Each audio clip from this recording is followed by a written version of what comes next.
Live TV, सच सबसे आगे। नमस्कार, द लाइव टीवी देख रहे हैं आप और आपके साथ मैं हूं हर्षिता सिंह। बीजेपी के नेता खुद को देश के नियम कानून से भी ऊपर समझते हैं और इसकी बानगी आज देखने को मिली गुजरात में, जहां बीजेपी के दबंग नेता जो अक्सर प्रदेश में लोगों को डराते, धमकाते, पीटते, गुंडाई करते नजर आते हैं, वडोदरा से बीजेपी विधायक मधु श्रीवास्तव, उन्होंने आज खुलकर डंके की चोट पर चुनाव आयोग का मजाक उड़ाया है और खुल्लम खुल्ला चैलेंज दिया है चुनाव आयोग को कि आज प्रचार का आखिरी दिन है लेकिन मैं कल भी प्रचार करूंगा, मैं आचार संहिता को नहीं मानता। यहाँ इस वीडियो में आपको बीजेपी विधायक मधु श्रीवास्तव यहाँ खड़े नजर आ रहे होंगे, जहां से वो लोगों के बीच में ये कह रहे हैं, ये बोलते हुए नजर आ रहे हैं गुजराती में कि चाहे कुछ हो जाए, कोई भी नियम कानून लागू हो जाए, चुनाव आयोग को ये नहीं मानते, ना इनके नियमों को ये मानते हैं।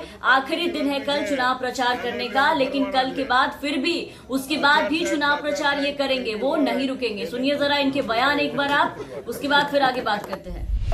भारतीय जनता पार्टीए મને બધે ઠેકાણે મોકલ્યા છે। ભારતીય જનતા પાર્ટીના પ્રચાર કરવા અમે બધે ઠેકાણે નીકળ્યા છે।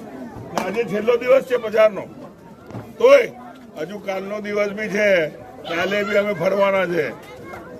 આચાર સાહેબ બાચાર સાહેબ કઈ બી હોય એને પૂછતો નથી ભાઈ, હું બધું વાત। तो देखा आपने सत्ता का नशा कैसे सड़ चढ़कर बोलता है, ये देखिए। आपने सुना बीजेपी विधायक मधु श्रीवास्तव के भाषण को कि वो क्या बोल रहे थे।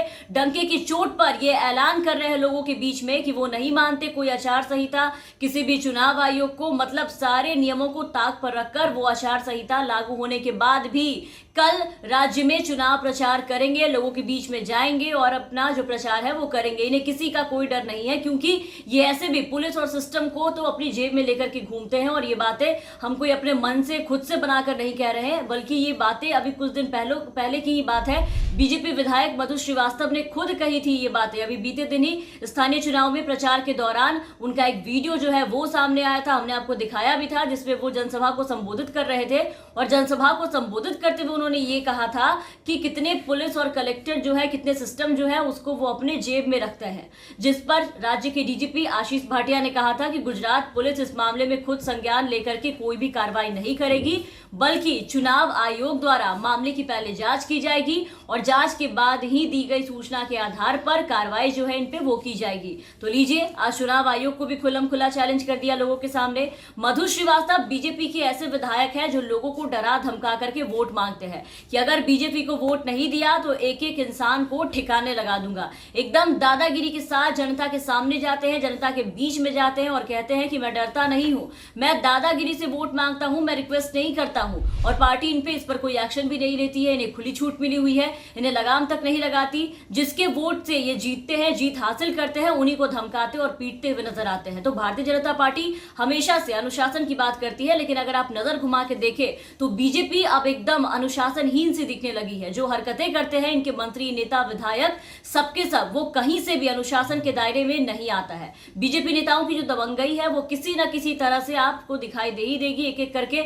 और जहां तक आचार संहिता को नहीं मानने की बात है तो इस लिस्ट में मधु श्रीवास्तव बीजेपी के अकेले ऐसे नेता या फिर विधायक नहीं है जो चुनाव आयोग को नहीं मानते हैं। इसके पहले भी चुनाव आयोग के निर्देशों के बावजूद राजनेताओं ने बीजेपी की आचार संहिता का उल्लंघन किया है। भारतीय जनता पार्टी यानी कि बीजेपी के राजनेताओं ने आचार संहिता का उल्लंघन तो किया ही है, साथ ही लोगों के साथ मारपीट करने पर भी उतारू हो गए हैं। आपको याद होगा आगरा से एक ऐसा ही केस लोकसभा चुनाव के वक्त में सामने आया था। बीजेपी सांसद रामशंकर कठेरिया ने अपने कार्यकर्ताओं के साथ मिलकर के इटावा में आचार संहिता का पालन करा रहे दरोगा को खूब पीटा था। रामशंकर कठेरिया बिना अनुमति के नुक्कड़ सभा करा रहे थे और इसी बीच जब वहां के दरोगा ने उनसे बिना अनुमति के सभा करने से उन्हें इनकार किया तो सांसद कठेरिया और उनके जो कार्यकर्ता थे सभी कार्यकर्ताओं ने मिलकर उनके साथ मारपीट की, वहां के दरोगा को खूब पीटा था। मतलब ऐसे ऐसे गुंडाई करने वालों की कमी नहीं है बीजेपी में, ढेरों सारे भरे पड़े हैं। यहाँ लोगों के लिए देश में नियम कानून सबसे ऊपर होता है, लेकिन बीजेपी के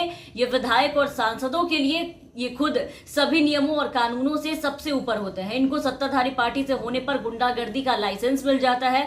न कानून का डर है न प्रशासन का, सबको ये अपनी मुट्ठी में और जेब में रखने की बात करते हैं, किसी से भी इन्हें डर नहीं लगता। और बाकी जो बच गई वहां की जनता, जहां जिनके वोट पे ये जीत के जाते हैं, वहां की तो उनको ये लोग कुछ समझते ही नहीं है। और जहां तक मधु श्रीवास्तव की बात है तो इनकी बात तो कुछ और ही है। ये हर नियम को तोड़ते हुए आपको नजर आ जाएंगे। कोरोना के वक्त आपने देखा कि बिना मास्क के मंदिर में भजन पे नाच रहे थे, सभी नियमों को ताक पर रख करके वहां पे भजन कीर्तन करते नजर आ रहे थे। कोरोना गाइडलाइन का सरेआम उल्लंघन करने पर मधु श्रीवास्तव एक बार फिर विवादों में आ गए थे, लेकिन एकदम बेखौफ बिना डर के मीडिया के सामने आया और आकर के ये स्टेटमेंट दिया था कि मेरे ऊपर केस दर्ज करने वाले ने अभी तक जन्म नहीं लिया है। वहीं गिरफ्तारी की बात पर उन्होंने किसी अधिकारी की पिटाई करने तक की बात कह दी थी। मीडिया से बात करते हुए श्रीवास्तव ने कहा था कि हाँ, मैंने किसी की पिटाई की है तो की है, हमने अधिकारी को मारा है तो मारा है, इसमें कोई भी शंका नहीं है, कुछ भी नहीं है, कोई भी दिक्कत नहीं है, इन्हें कोई डर नहीं है, क्योंकि ये भारतीय जनता पार्टी से आते हैं। इसका मतलब अगर सैया भय कोतवाल तो डर काहेगा, ये मुहावरा एकदम सटीक बैठता है इनके ऊपर।